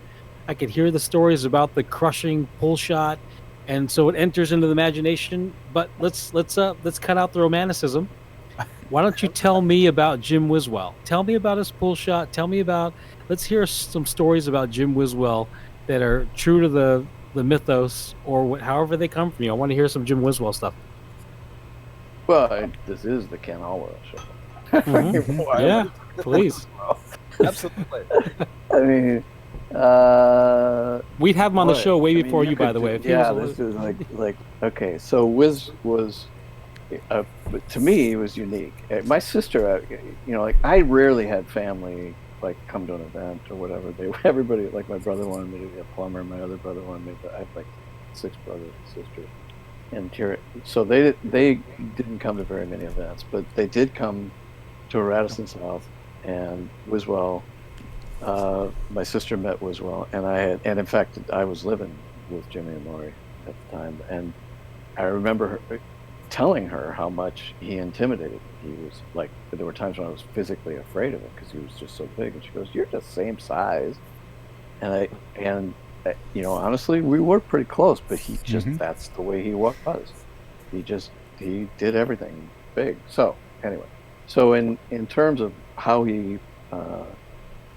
I mean, we've talked about how he played. He was heavy-handed on the table. He was his finesse was great. Like he was ultra talented. I don't know what else. Is it true? Is it true that he blew a ball to the back of a goal? I never saw it. They had sound plates, and they were just. He busted a bunch of sound plates. I don't think he ever put one through the back of the plate. But you mentioned he was probably not. You're what 6'1", and but Jimmy was probably a similar size to you. But his aura was bigger than that. When you watched him play, this was a guy that you thought this is a giant man. His energy, the way he shot the ball, how hard he hit it, his approach to the game, just generally, was this guy was amazing. And of course, we lost him in 1981. Some people have credited that, of course, to the crash of tournament soccer. And I guess we need to touch on that a little bit, at least the crash of the tournament soccer era. What was your reaction when it happened? It kind of came out of left field. In guys that had been making a living, expected to make a living forever playing this game, expected it to be such a big part of their life, and suddenly overnight it was not. And you were there. You experienced it at the highest level. Talk a little bit about what that felt like to you when it happened. Well, I mean, they kind of go together. I don't know how much you want me to talk about mean, obviously this is etched in my brain. I had just moved out of Wiz and Maury's place. I had just moved out when he, I don't know, do I say it or I don't know. Yeah. He killed himself. Yeah. And I remember during the time that I lived there, I was driving a school bus and working as a bartender, and it wasn't, great. We weren't real happy. Tournament. This was just after the fall, or actually, you know what? Honestly, this was right before the fall, but they were struggling, and checks were bouncing. Yeah. And the writing was on the wall. The other thing was, I think I was 23, maybe 24, and I hadn't gone to college, and I left college to go play foosball in my first year. So it was so the writing was on the wall, and I know that whatever. Boy, this brings back a lot of memories. I'm sure Doug doesn't want me to go into all of the details of that time. Yeah, no need to. I just remember we were all, obviously devastated, confused. I remember playing golf with Doug and Mike Bells and Brent the day of the funeral, and we were just like together. And I remember everybody kind of looking at each other and going, "You're okay, right? Like you're not thinking about this, because none of us, we really didn't see it coming." And although I remember I'd come home from work and I'd come up the stairs and Wiz was laying on the couch with his back to the room, and he didn't have, he had nothing going on. He was depressed. Right. So yeah. So at any rate, after I think, so I guess this was the Honda tournament, the last one, the one in Chicago. The one in Chicago, yeah. So, what in Super Doubles 2 was Wiz still alive in that one? Mm-hmm. Yeah, 79. He was still alive. Yeah, it was 81. It was when the tour crashed. We can move on from that, though. It was we've talked to others about it. It was a devastating time for many of us, and myself as well. When it happened, it was just so unexpected and shocking. And of course, things really nosedived in terms of payouts on the tour, and the tour changed. Kathy Brainerd, of course, starting up the Pro Built and Dynamo Tour in '82. And you sort of stepped away from the game for a little bit, and then in the early '90s, you returned. You went to work with Johnny Lott on the striker table, if I recall correctly, and you worked for him for a little while, then moved on to Tornado, if I recall. Yeah, Jimmy, good memory. Mm-hmm. Those were the days. And honestly, it's individual throughout. Like, I needed to get out of foosball and get a job. Yeah. And I had met a woman. We were serious. We actually got married, and she was like, "Really, foosball?" So. Like my wife. But I do remember it was hard getting that first job. I remember going out and beating the pavement, and when the job I got, the guy, he said, "What have you been doing?" And I'm like 23, 24, and I said, "Well, I've been playing foosball." And he just looked at me. He goes, "Well, did you win?" Mm-hmm. And I said, "Yeah." And he said, "Good, you're hired." Nice. So that worked. Harley talked me into coming back to try. And this was, what's ironic is I was going through a divorce from that particular woman, and I thought of. I remember, Jim, I think you were doing Inside Foos in '92, weren't you? '93 was when I kind of started. Yeah. So I came back. I went to a couple of events, played with Steve Mose, and then I met Currington, and I think that's when I started hanging out with you. Mm-hmm. And I wanted to do promotion, so I did a couple things with Lott, but that table was a lot of work. Anyway, then I went to work for Tornado in '94. Yeah. Which was a lot of fun. Sold a lot of foosball tables, gave away a lot of merchandise, did a lot of demos, and really, you and I that was when we cemented our friendship. Yeah. We had a lot of fun. Yeah, we sure did. Promoting, and then I kind of went away again, and then came back, and we started NATSA what, 2000? Yeah. 1999-2000, yeah, you started up the North American Table Soccer Association, which was a great idea. An independent federation, of course, we all recognized the need for that, and that was around for a few years. We had a couple of really great Super Doubles events down in Austin and worked with a lot of the tech companies, and things looked great, and then it just didn't work out at the end. But you are a guy, and when we talk about Renaissance men in foosball, you're one of those guys. You were a player, a promoter.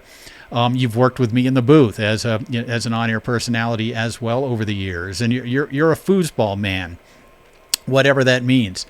But looking back on your career, I mean, obviously the 70s, the $1 Million Tour, but your promotions as well, and you've always been a guy that was cutting edge as far as your views on how to promote the sport.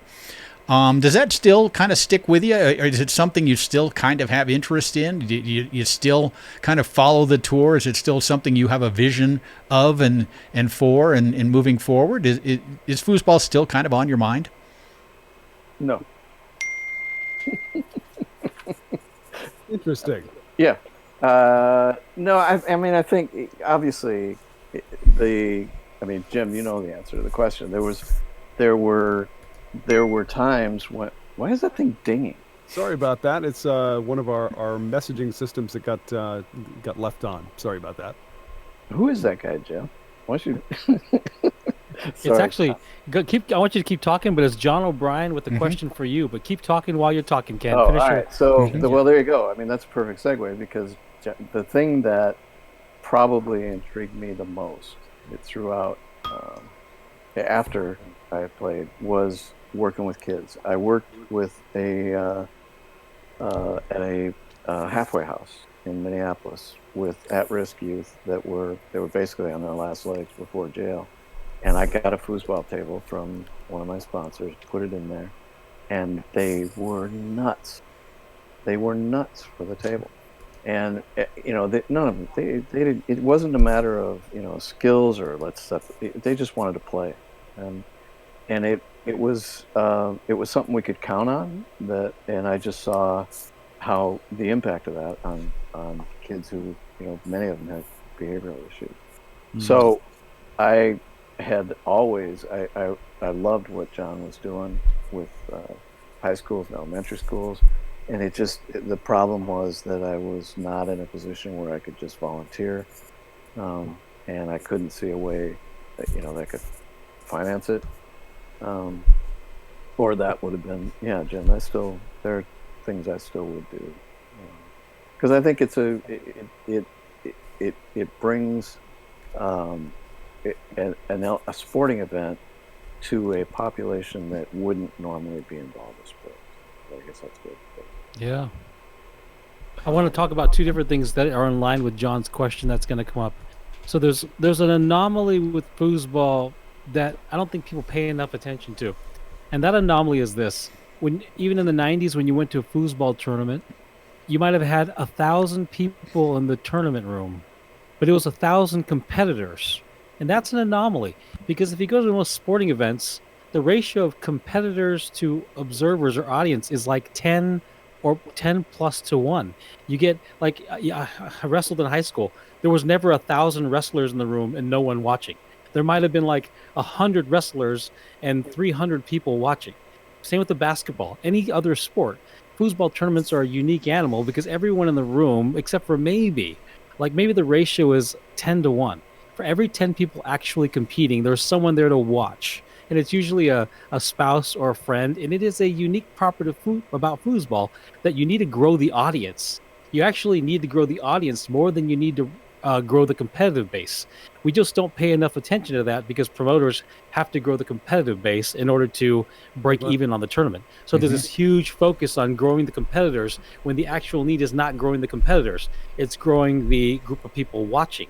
So all the infrastructure is built around making more competitors. So there's a challenge there, and I want to get some ideas there on how would you grow the audience of foosball. John O'Brien's specific question is a great question. It's about growing the recreational group of players. How do you promote the game? And I think you spoke to it a little bit. But how would you promote the game to grow the recreational group, and how do you promote the game to promote the audience? Right. Wow. Yeah, too much.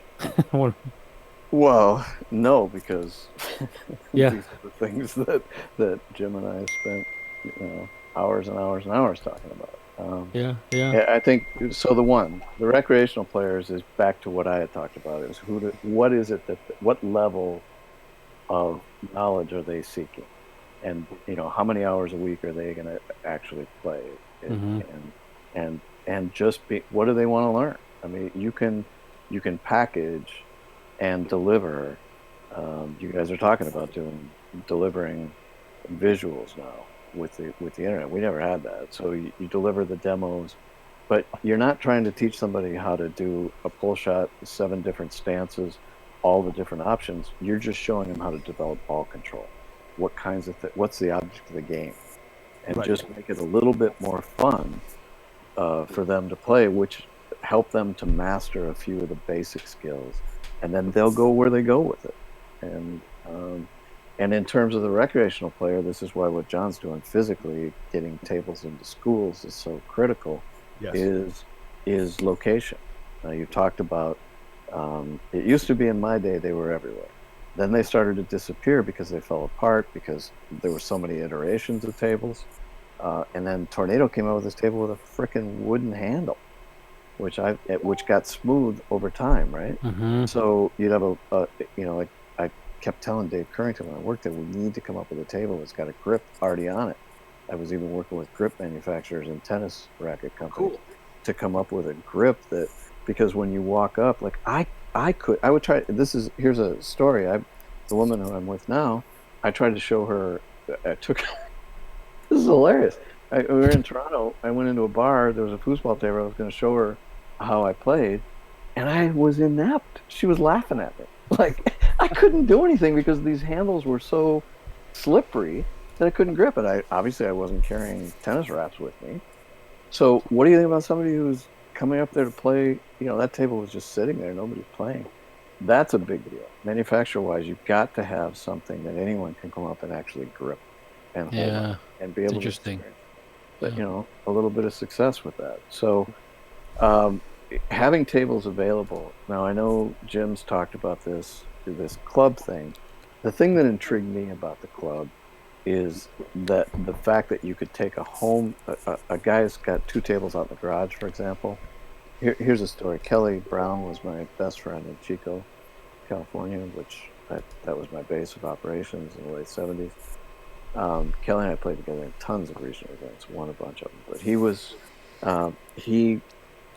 had a table in his garage, and he hooked up with these guys because of the internet, the Chico Foosball Club, they called themselves. Just a bunch of guys that played in their garage once a week. Cool. And so he ended up being able to teach these guys some things. If you're able to reach those kinds of players and give them a reason to connect with you and give them something of value, that's going to bring in a lot more numbers, which you can extrapolate into. That's going to pique the interest of somebody who's trying to sell something. And then from there, I'm not sure that, like Mark, you talked about wrestling. There were 1,000 wrestlers in the room. Can you imagine the smell? But thinking about... Great point, Ken. Thank you for that. I'm just saying, we call it Sweaty Betty wrestlers. But if you think about like the spectator aspect of the game, because we have these huge, like the World Cup matches, and we've got a way now to show. If you guys have all probably seen the pictures of 77 World, the table and the stands. Well, I mean, those stands were, like the 2,000 people were, but they couldn't see. They couldn't really see what was going on. There was a camera that broadcasted to a screen, a full screen behind, in the bar behind the stands. Apparently didn't record, though, because we've never been able to find a recording of that. Didn't record. No. Well, it happened. It was so fast it was over, Jimmy. So anyway. Sorry. But the ability to, if you're going to make it where someone can, if you can package it to where someone has enough understanding of the skill level that's involved, and can get some of the nuances to be able to have a spectator who doesn't necessarily play. Yeah. You know, like, I don't play football, but I like watching it. Mm-hmm. But I don't know, Mark, that you're ever going to get it, you know, a large crowd, but you can take advantage if you get a strong enough club system to those guys from Chico who might travel an hour to Sacramento or someplace to watch an event. Mm-hmm. Yeah. You know, casual players. I want to get your opinion about this too, Ken, because it's an ongoing dialogue. And this is like the third week in a row I've probably been carrying this flag pretty aggressively. But I will bring it up, and I want your opinion. It's going to be very interesting to get your take. I am a guy who believes that foosball is incredibly boring to watch for the casual observer. There are too many things wrong with foosball that arm wrestling and bowling and Rochambeau and cornhole have an advantage, even chess, for crying out loud. So for the casual observer, the casual observer can't follow the ball. It's too fast.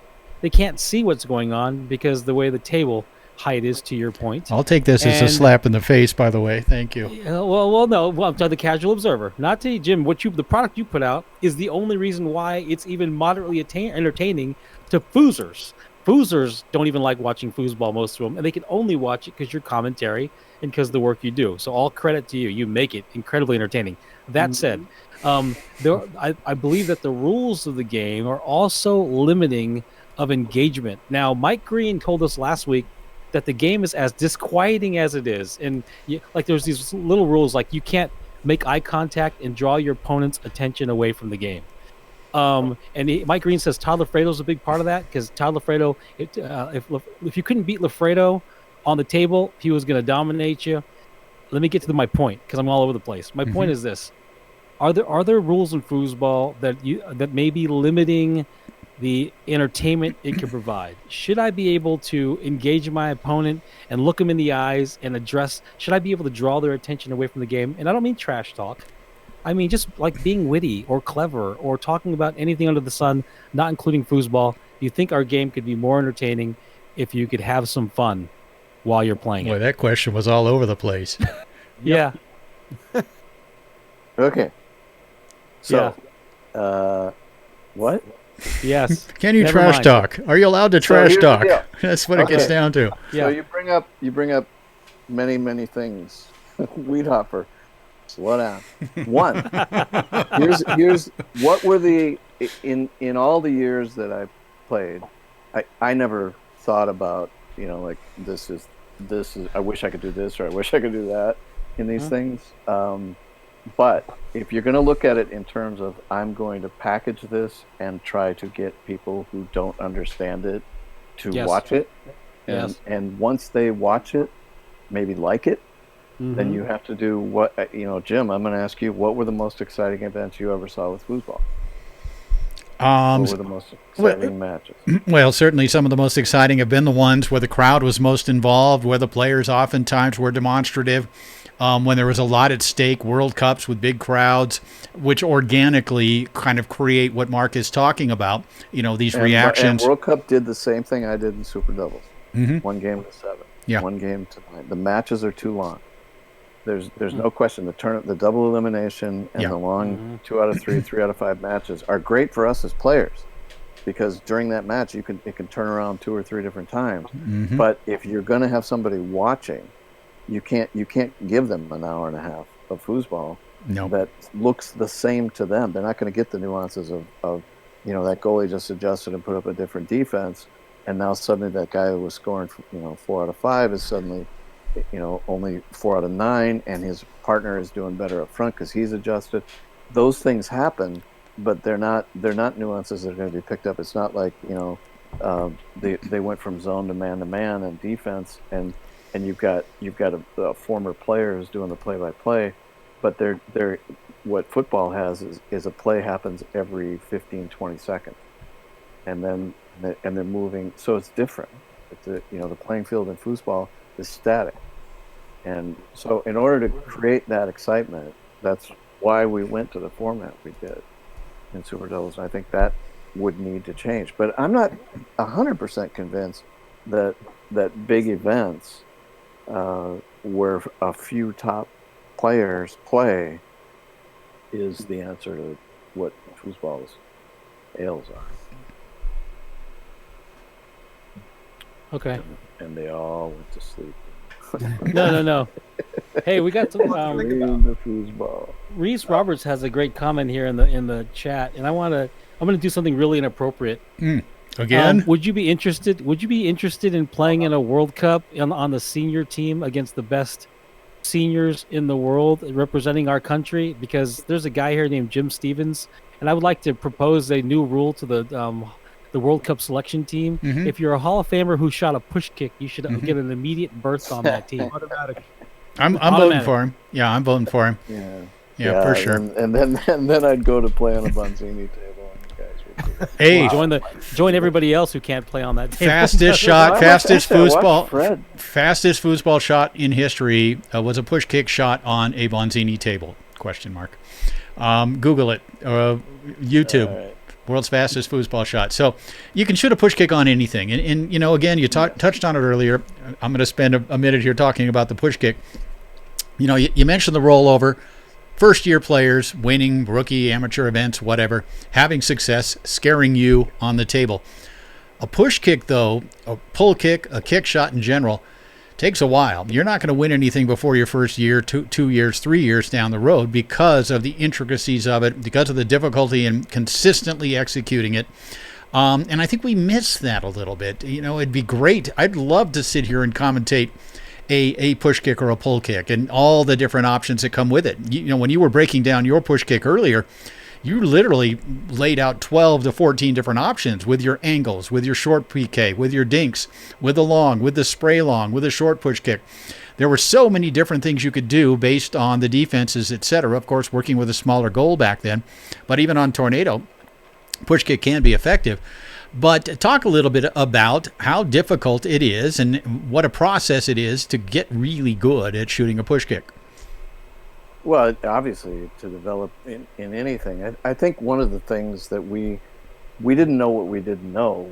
Foosball was growing year after year for us, and we just thought that's going to just keep happening. So you could invest 2 to 3 years in learning, and you know, there's a whole lot of people who worked and played locally. You know, like the guy I lived with for years out in Maple Grove, Dave Knutson, was a great player.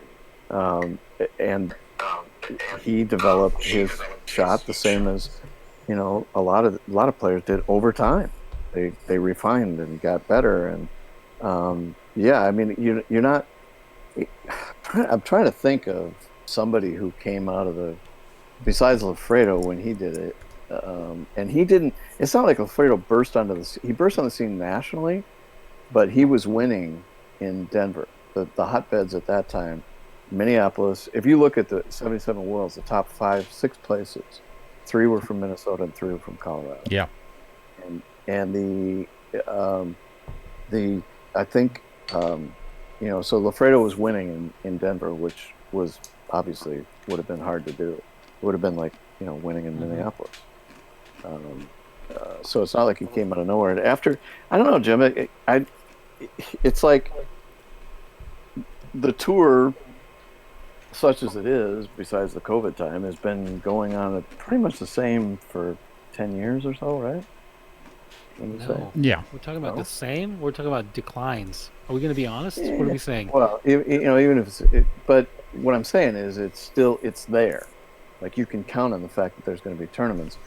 I still think if somebody, I don't know where not Lafredo, but where Spreedeman learned how to do a pull kick, but somebody spend some time showing him something, I would think. And again, it just, you know, it wouldn't take too much, like what John O'Brien's doing. If John had players that were coming in to show kids what to do, and those players had access to a library of how to shoot a push kick, here's how to shoot a pull shot, here's, I mean, these the people would pick up on it, and then they'd add their own twist, like what is it they like to do. I was always into trick shots and ball control until I started playing tournament, and to me I liked playing razzle dazzle, and I would think that's what that guy meant. And when we were out in Seattle, when he said it made it look fun, was that it wasn't rigid. You know, it wasn't just, I wasn't just slapping it around. There was method to the madness. But I think that ball control is critical in teaching somebody, first of all, to enjoy the game. To get anywhere. Ball control. Yeah, I mean, it's like what gets us hooked. You know, Mark, you came from wrestling. I'm not. I know what hooked me on it was just I was just fascinated with developing different things that made people miss, right? Or made me, you know, I could score. I could make them do what I wanted and go in behind them. You know? I didn't know it was called a dink. They just did it. You know, there's actually there's some fascinating science that I heard about that, like, so because Candy Crush is a game, I've never played it, not a single time, but someone did some research on the sound it makes when you score in this game Candy Crush that made it so addictive. Like whatever the endorphins were, the serotonins, and then there's something about the sound of the ball hitting the back of the tin that ends up participating, and then all these weird little nuanced sounds, like the sound of catching a pass, the sound of all the different sounds that become addictive are really unique properties. That's true. About That's foosball. absolutely true. Yeah, I still remember the sound of the Bonzini back in the 70s when we were playing in this club that had 4 tables. I mean, that's all you heard. Yeah. That sound in the back of that goal, man. That's what you wanted. Yeah, and that was one of the neat things about the tornado table when I first played on it in 1989 when it first came to Southern California. If you stroked and cranked a big shot, you really got rewarded with a great sound. It really was satisfying. And that's a great point you make, Mark. Yeah, really, really cool stuff that we get addicted to. And I think there's some other ideas about how foosball attracts addictive personalities, and addictive personalities are attracted to foosball.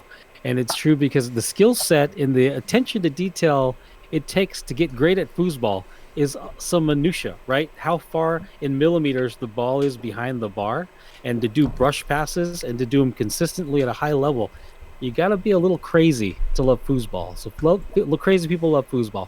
How's that, Ken? Would you say that's true? Wow. I think bottom line. In some ways, Yeah. you know, there's also the us versus them.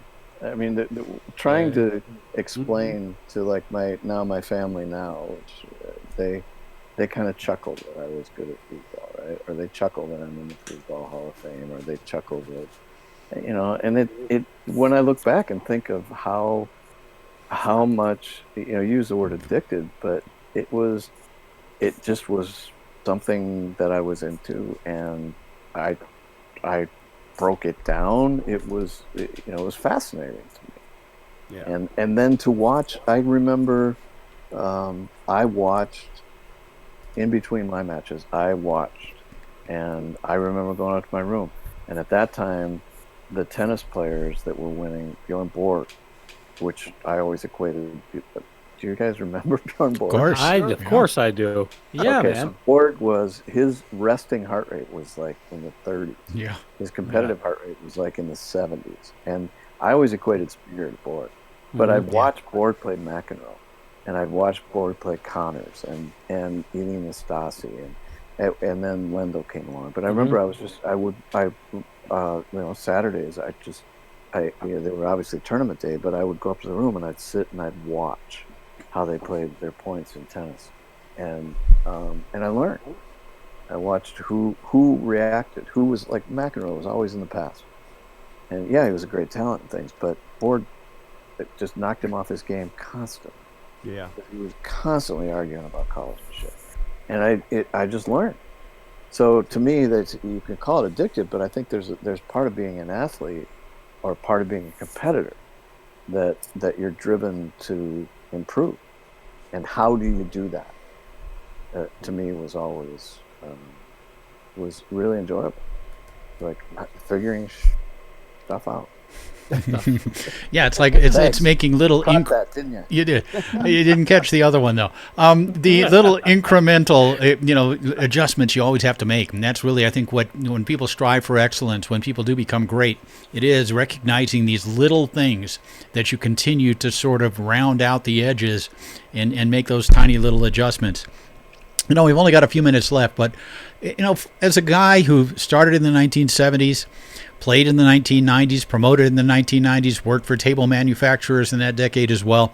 A guy who moved into the new millennium in the 2000s as a visionary with a player federation and a vision for where foosball could go. We hear from a lot of these old timers about how, these Steve Simon and these others, Johnny Lott, who think that they could come into the modern day and compete. It's tough to compare generations, tough to compare the great players. Was Babe Ruth better than Barry Bonds? Those sorts of things. Do you think you as a player, do you think a lot of the guys from the 70s, considering how advanced they were mentally, could come into the modern day and compete against these great players like Tony Spreadham, Ryan Moore, etc.? Is that something that you particularly or your contemporaries, do you feel like because of how advanced you were mentally, you could come in and be competitive with these guys? No. If I could be the same age, or if I could be 23, yes. Yeah, of course. Yeah. Yeah. If I was the same age, yes. But I think that I've done it, Jim. I did it in the 90s, and I know. But you're an exception. You're an exception to that. Gummison, Lafredo. Yeah. I was not the same player. Yeah. I remember Gummison. We used to laugh. He said, Kenny, it's hilarious. You could beat anybody in this room at any time, and you could lose to anybody. And that I wasn't as consistent, and the reason I wasn't as consistent or on the top of my game is I just wasn't willing at the same time. Yeah. And I don't, even if I had, the thing I told you about the rollover, it's if Simon and Lott, or if those guys think they'd come back, there were certain guys I'm sure that they had on their list. Like Mark Crowell told me, we were playing singles on table number 40, losers bracket match. Kerry was the only person at the table watching, and Crowell beat me, and I was in the finals of mixed and open, and I didn't really care about singles, and that's not why he beat me. He played well, and he just started running around the room. He was all excited, and Kerry's all excited, and I looked at him and I was like, "What is the big deal?" And Kerry goes, "Kenny, that's the first time he's ever beat you." And I remember I was just like, really? Was that a Kansas? Was that a Kansas accent there? Is that what that was? Yeah, it was Kansas. But to me, I was like, I didn't know that, first of all, because I always considered Mark like one of my top 5 competitors. Yeah. Great player. Hall of Famer. Yeah. Fought my ass off he's the one who made me develop my actual 5-row series, because he, playing against it. But the thing was, that thing from his point of view, I was hard to beat, right? Yeah. Imagine if he had to play against 50 rollovers. Yeah. That he would have that this is what I ran into. That I was flabbergasted. To me, now the cream still rose to the top, but they also had seeding. Like, you take out seeding and you bring the rollover in, and I don't think you have like the same players in the top 5 and 10. I think you have new players. That's a great point. That is a great point. No question about it. There's just so much. In our day, the cream rose the crop, but it was also because the goalies, and because there was just the power shots. The guys who had the power shots were not going to get beat, and now there's 1,000 power shots. So. Yeah, that's for sure. Yeah, for sure. Kenny Alwell, one of my great friends, a guy that, as you said, back in the early 90s, we kind of, became very close, and it's continued throughout the years. This is one of the great players of all time, Tom and Mark, one of the great promoters, one of the great foosball men and visionaries that we kind of hope might take an interest again moving forward. But Kenny, coming from me, I really appreciate you joining us tonight. It's great to look back, and literally, guys, I think we could have gone on for 8 or 10 hours talking about stuff with Kenny, with so many stories from back in the day and throughout foosball history. And I, for one, Kenny, miss you. and look forward to hopefully seeing you down the road here. And I appreciate very much you joining us tonight. Hey, Kenny, Ken. the thing. Yeah, Sorry, I'll be fast. Ken, the things that people talk about doing, you did. Yeah. You were one of the greatest players of all time in the '70s. People want sponsors, and they want to talk about the things they love to do. In the '90s, or when you built NATSA, you raised almost $200,000 in promotional money from companies. You've been an incredible asset. You're a success story, in my opinion, for foosball. You will always be that for me, and I hope you play in the World Cup one day. I'd love to see that, man. Tom, that would please. be awesome. That would be great. Yeah. That would be fantastic. Ken, thanks so much for taking the time to speak with us on Foosball Radio. The door is always permanently open to you anytime you'd like to come back and just spend some time. Well, thanks, you guys. I mean, it has been a couple of days here. I don't know what day you guys reached out, Jim and Mark, this last week, but I definitely have thought more about foosball than I have in a long time. Yeah. Nice. So thanks. I appreciate it. It's 11 o'clock in Toronto, and we are in lockdown. Yeah. All right, man. All right. Congratulations. Yes. We'll talk to you Thank soon, you. buddy. Okay, Thanks, take man. care, guys. Yep. Cheers, man. Yeah. Bye-bye. Guys, wow, 2 weeks in a row, legendary players, legendary icons of this game. It just astounds me. It's fantastic. But, Yeah. our thanks to Ken Alwell for spending time with us. Thanks to Mark Torres for being the best, and of course Jim Stevens. Thank you so much for being here. Thank you, Tom. I'm Tom Roth. We'll be back together again next week. It is FoosTalk Live. FoosTalk Live is a product of Foosball Radio and Inside Foos TV. All rights reserved. Our sincere thanks to 518 Prince, Foosball Clubs USA, Foosballers the Movie, Foos by Tony and Foos by Brandon, and the United States Table Soccer Organization. Join us next Sunday for another episode of FoosTalk Live. In the meantime, We'll see you foozin'.